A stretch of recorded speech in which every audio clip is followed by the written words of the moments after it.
Mas nga chino. Ayun. Knock knock. Oh, anong ginagawa mo? Sinusulat ko yung yung mga kailangan gawin doon sa VTI na puti. Ano pa mga nakita natin doon, di ba? Body, door handle, door lock, steering wheel. Oo, papalitan pa pala yun. Ano pa ba?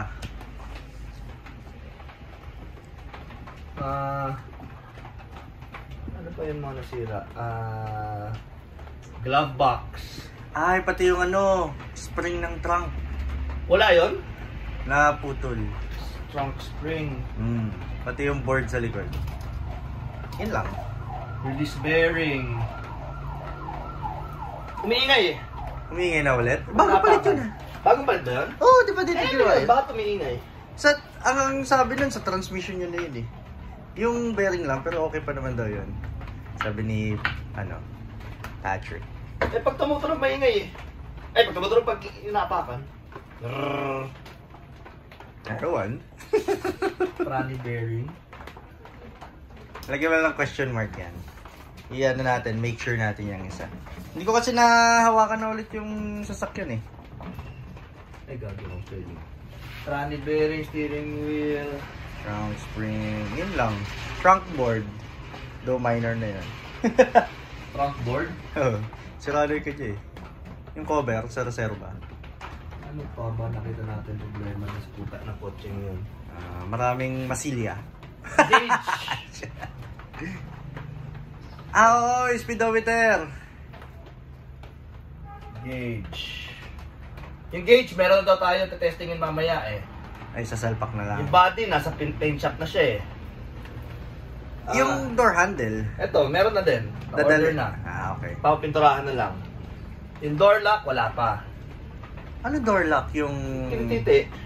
yung umangat pa ba? Putang ina, and mechanism nung likod. And mech. Ano yun? Actuator yun? Actuator na ba yun?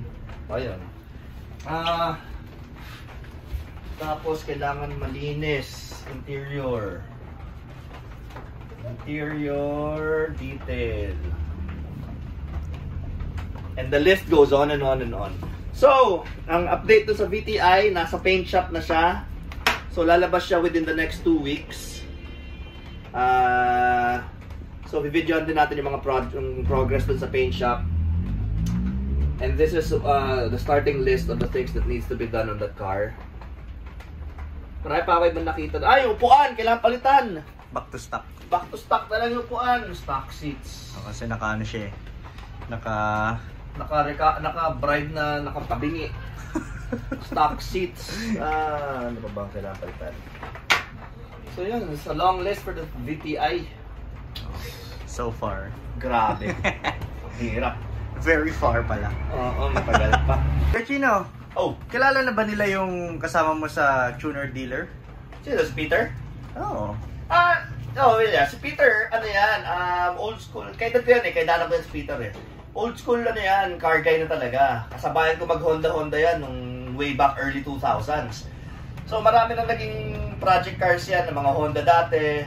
Tapos nung medyo nag-mature siya, naglipat na siya sa mga iba-ibang kotse, no? Na mga Euro, mga ganon.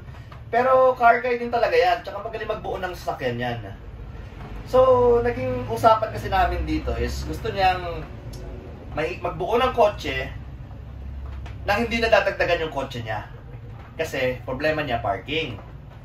So, ang naisip namin, yun nga, ito nga ang tuner dealer. So, magbubuo ng kotse, bebenta, bubuo ng kotse, bebenta. At least hindi nadadagdagan yung kotse niya or natin. At the same time, hindi tayo may problema sa parking pag dumami yung kotse. Hindi natatengga, no? At the same time, nakakatulong tayo sa mga ibang naghahanap ng bagong sasakyan. So yeah, Peter has been in the car industry for a very, very, very long time na.